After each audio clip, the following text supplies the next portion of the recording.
Assalamualaikum warahmatullahi wabarakatuh. Salam sejahtera.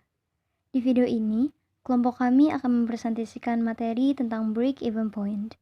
Teman-teman semua diharapkan untuk menyimak dengan baik agar lebih paham tentang materi ini. Sebelum masuk ke materi, izinkan saya untuk memperkenalkan kelompok kami.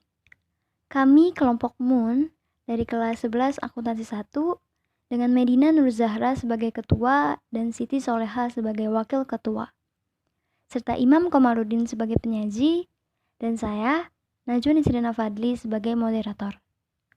Mari kami ajak masuk ke dalam materi. Break-even point adalah titik impas di mana laba yang dihasilkan memiliki nilai yang sama dengan nilai yang dibutuhkan untuk proses produksi. Titik impas adalah kondisi di mana jumlah keseluruhan pendapatan sama dengan jumlah keseluruhan pengeluaran dalam setiap produksi barang atau jasa. Pada posisi ini, laba akan bernilai nol mutlak atau bisa disebut dengan istilah balik modal. Ada 4 tujuan dari mengetahui nilai break-even point.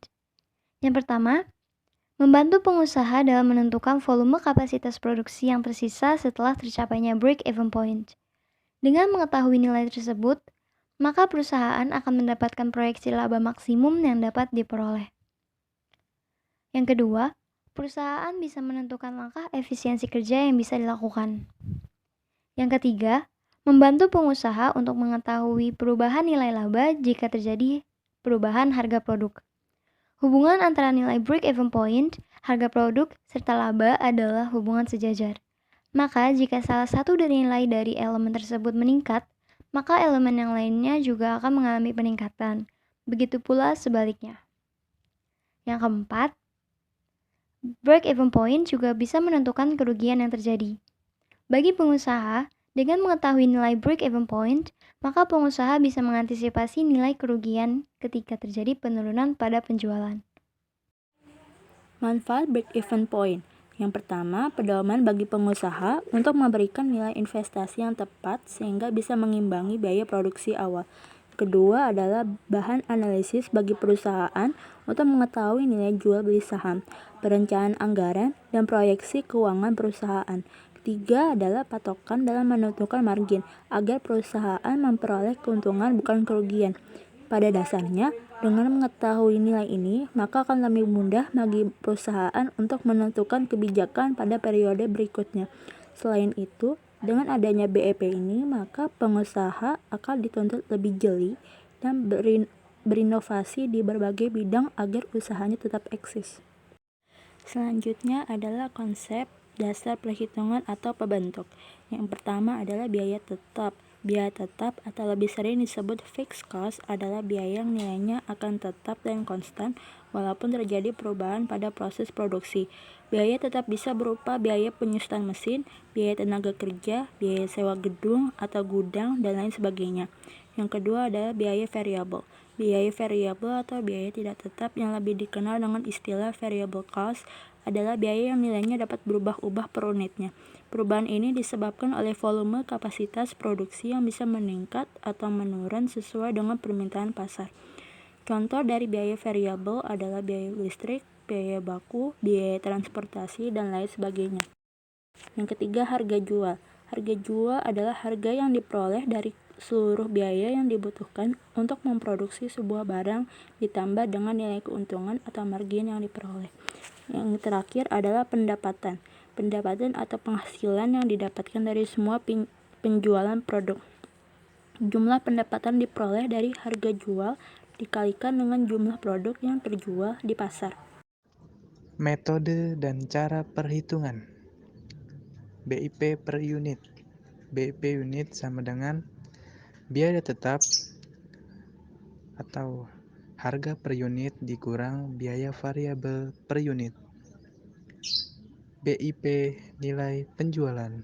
BIP kurang biaya tetap atau 1 kurang biaya variabel atau biaya harga. BIP dengan satuan mata uang. BIP mata uang dikurang biaya tetap atau kontribusi margin per unit atau harga per unit. Contoh soal, seorang akuntan manajer perusahaan ABC bertanggung jawab dalam operasional produksi dan persediaan stok barang, ingin mengetahui jumlah sales yang diperlukan untuk menutup biaya operasional sebesar 50 juta rupiah dan ingin mendapat keuntungan sebesar 20 juta rupiah. Penjabaran biaya yang dikeluarkan untuk operasinya adalah sebagai berikut. Total biaya tetap yaitu 50 juta rupiah. Biaya variabel per unitnya Rp30.000. Harga jual per unit Rp50.000. Keuntungan yang diinginkan Rp20 juta rupiah. Cara menghitung. Berikut cara menghitung BEP. Break even point sama dengan 50 juta rupiah dibagi buka kurung margin kontribusi tutup kurung. Break even point sama dengan 50 juta rupiah dibagi buka kurung Rp50.000 dikurang Rp30.000 tutup kurung. Break even point sama dengan 50 juta rupiah dibagi Rp20.000. Break even point sama dengan 2.500 unit. Artinya, perusahaan harus menjual 2.500 unit agar tidak mengalami kerugian. Tetapi, jika hanya menjual 2.500 unit, perusahaan ABC juga tidak akan memperoleh keuntungan. Menghitung rupiah. Poin penting selanjutnya adalah menghitung dalam bentuk rupiah atau mata uang. BEP atau break even point dalam rupiah sama dengan harga jual per unit dikali BEP unit. BEP atau break even point dalam rupiah sama dengan Rp50.000 dikali 2.500 unit. BEP atau break even point dalam rupiah sama dengan Rp125 juta. Cukup sekian video kali ini tentang materi break even point. Kami harap teman-teman bisa lebih paham tentang materi ini. Terima kasih sudah menonton video ini, dan kami berterima kasih pula atas dukungan dari teman-teman semua. Sekian, wassalamualaikum warahmatullahi wabarakatuh.